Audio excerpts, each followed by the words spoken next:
Speaker, I'd like to thank the good Lord for allowing me another opportunity to return to this place.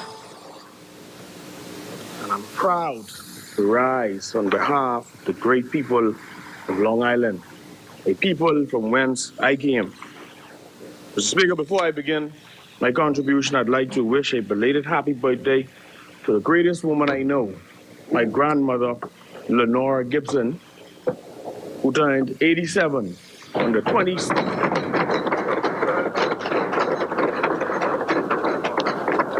29th of September, 2019. I'd also like to extend my sincerest sympathies to the family of Ms. Edna Wells, to the family of Captain Archie Marie, and also to the family of Ms. Teresa Trico Tanquest.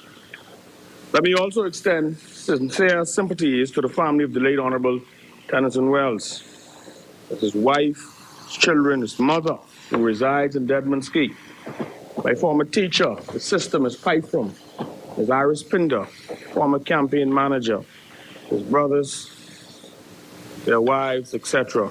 So Wells was a proud Long Islander, and I remember visiting him as a 9th grade student. I think he was the Attorney General at that time, and we came to Nassau on a field trip, and he welcomed us to his office.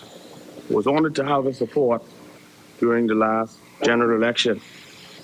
May their souls rest in peace. Mr. Speaker, I'd also like to extend condolences to all of those persons who lost family and loved ones during the passage of Hurricane Dorian. I took a risk or a team into Abaco shortly after the storm. Mr. Speaker, I was able to hear the harrowing accounts of their struggle to survive during that most traumatic experience, and also into Grand Bahama. People were desperate to leave. People were desperate to survive. We observed the destruction of structures and noted landmarks. And I've been to both Abaco and Grand Bahama a few times, but there were parts of those places that I did not recognize. I've seen damage before from hurricane. I've seen its effect on people, but I have not seen this. Mr. Speaker, firstly, let me state that I support the amendment to the Disaster Preparedness and Response Bill. I want to note, Mr. Speaker, also that I believe we should move towards generating driver's licenses or some identification card for each island, just like the United States does it with each state. I've heard many stories of abuse post-Hurricane Dorian. Because we all have one driver's license, persons aren't so readily able to identify where you're from. So I think that would assist in times like these. Let me also note, Mr. Speaker, that whilst I support the bill, there's a need for purpose-built shelters. During my visits to both Abaco and Grand Bahama, I noticed that several NEMA-designated shelters had been badly damaged or decimated. I recall that immediately after the storm, W&Sc was asked to use its backhoe to assist with the removal of bodies from a church. The church wall had apparently fell on top of persons who sought shelter therein, and their bodies were found trapped under the rubble. So in my mind's eye, Mr. Speaker, this bill ensures the safety and security of Bahamians during a national disaster, during a national emergency, and allows for the government to take special temporary measures that may not be appropriate in normal times. This bill also brings our emergency planning into the 21st century. Mr. Speaker, given our time restrictions, let me move to W&Sc. The Water and Sewage Corporation has been working assiduously to restore water supply in Abaco and also to assist our sister water company, the Grand Bahama Utility Company, as best we could. Mr. Speaker, the corporation operates 11 different water supply systems in Abaco. Of the 11, partial or interim water supply has been restored to 8 systems and 3 remain offline. The daily average water production for Abaco operations is approximately 2.4 million imperial gallons per day. Approximately 100,000 imperial gallons is produced daily from reverse osmosis plants.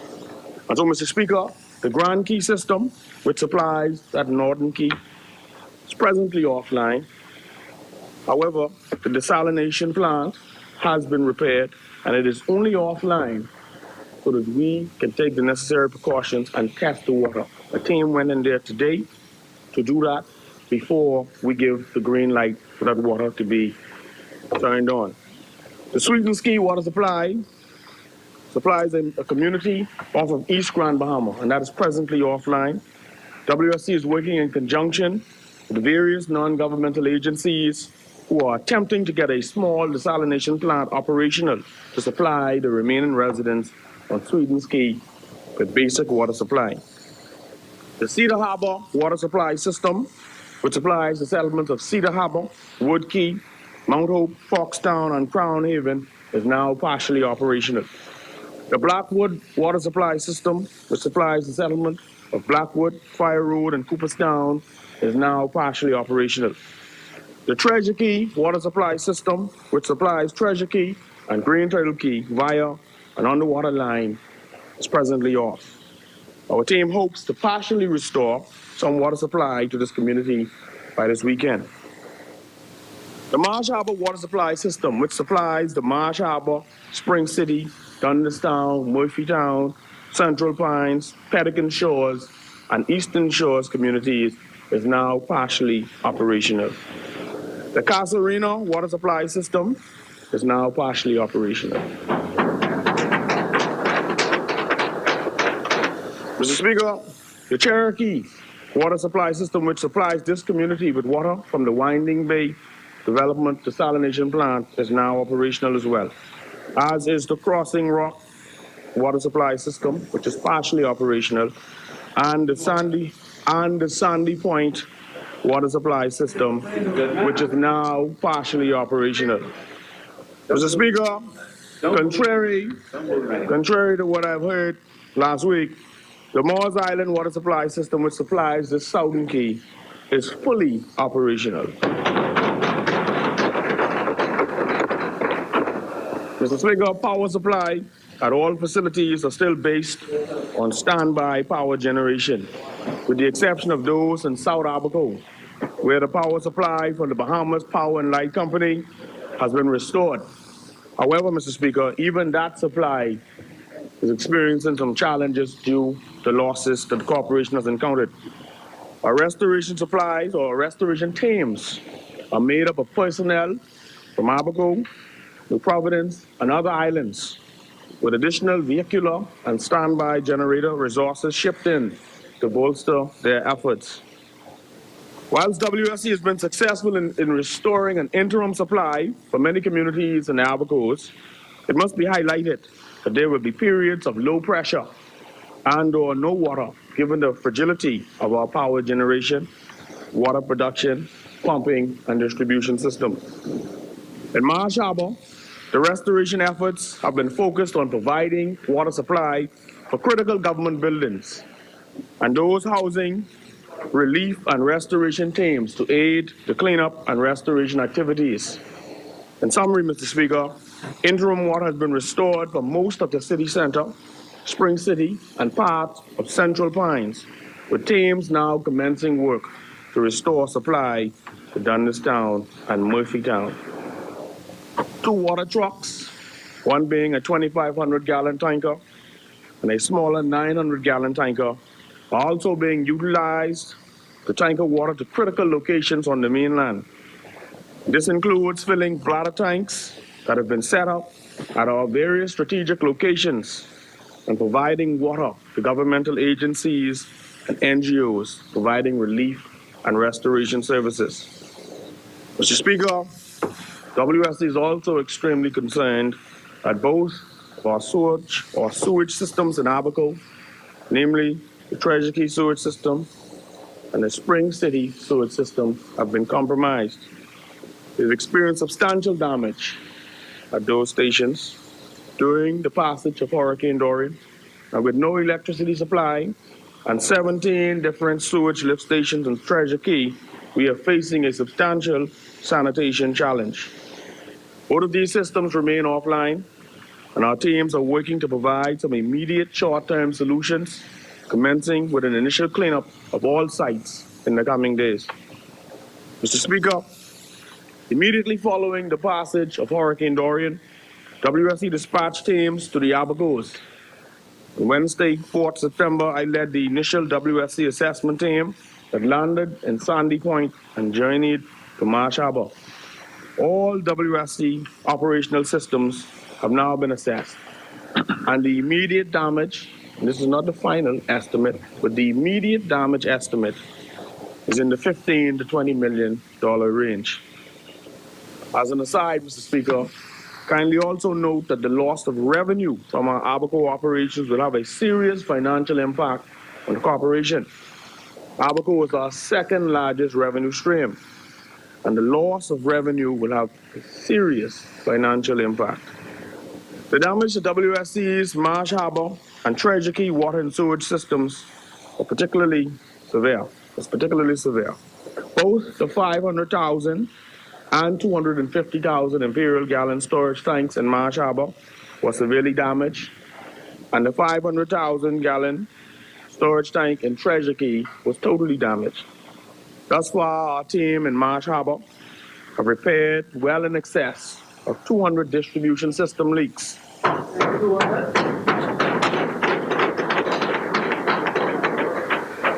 As they attempt to restore an interim water supply for that community.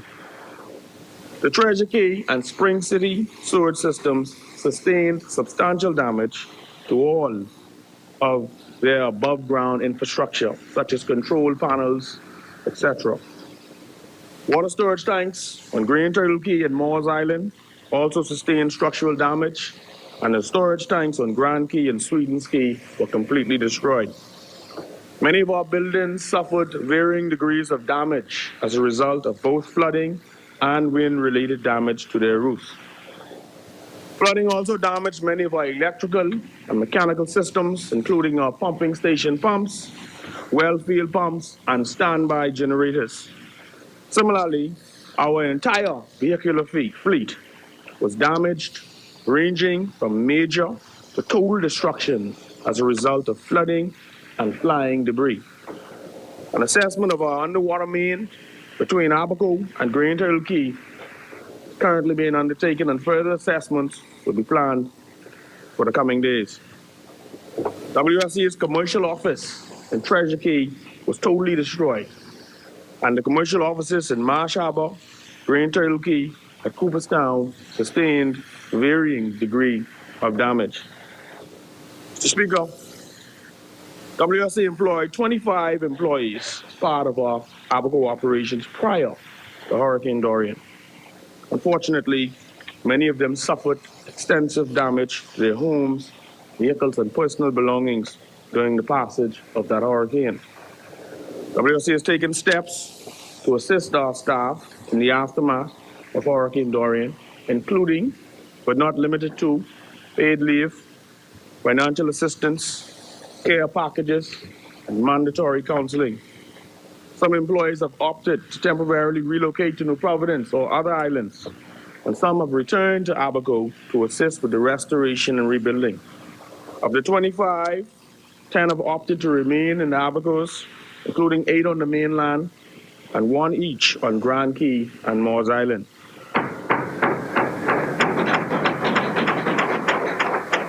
Of the 15 who have opted to relocate, 1 employee, who is from Sweetens Key, has been temporarily assigned to assist the Grand Bahama Utility Company on Grand Bahama.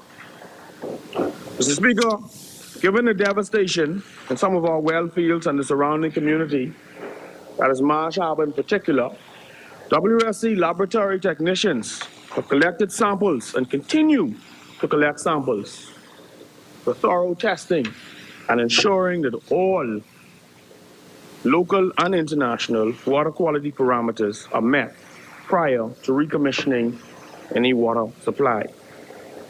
These tests include water chemistry, microbiology, trace metals, and hydrocarbons, with testing done both at the W&Sc laboratory in New Providence and at the International Laboratory with the assistance of the Pan American Organization, PAHO. W&Sc is cognizant of the importance of potable water, particularly in the wake of such a catastrophic event. However, our priority is also to provide safe water. Our initial tests in Marsh Harbor yielded very troubling results. Subsequent daily testing have been undertaken, and since that time, the all clear has been given.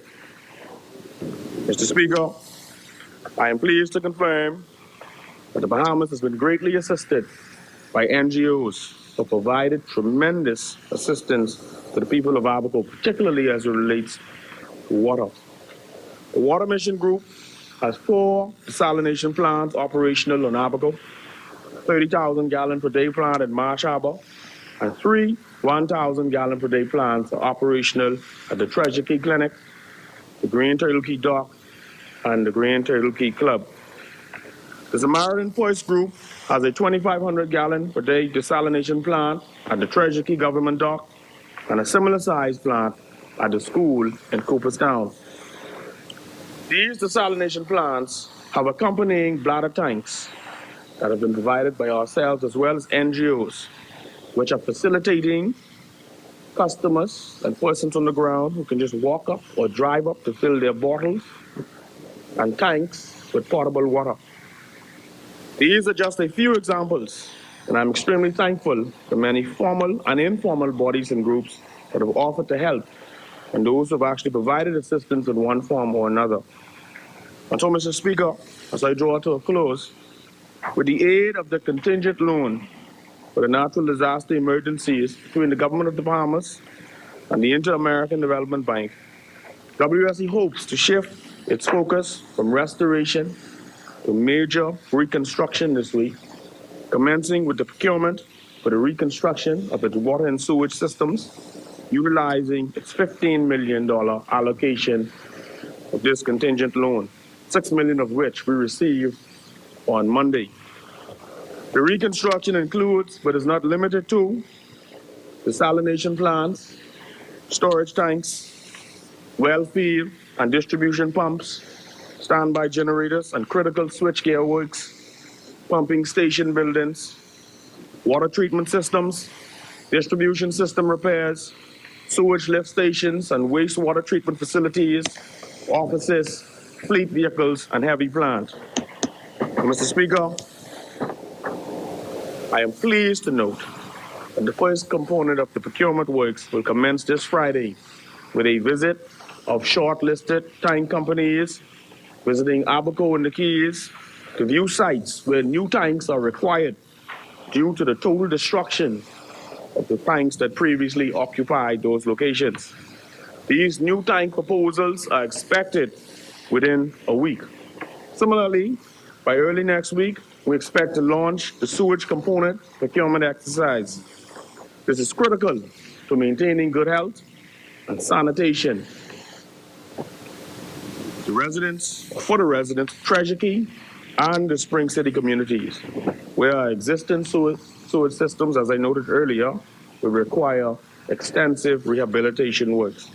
And so, Mr. Speaker, it is our plan that we will substantially complete most of our procurement works during the month of October, and that contractors and additional W&Sc personnel will soon begin mobilizing to restore and reconstruct our water and sewage systems across the length and breadth of the Abacos. Thank you, Mr. Speaker.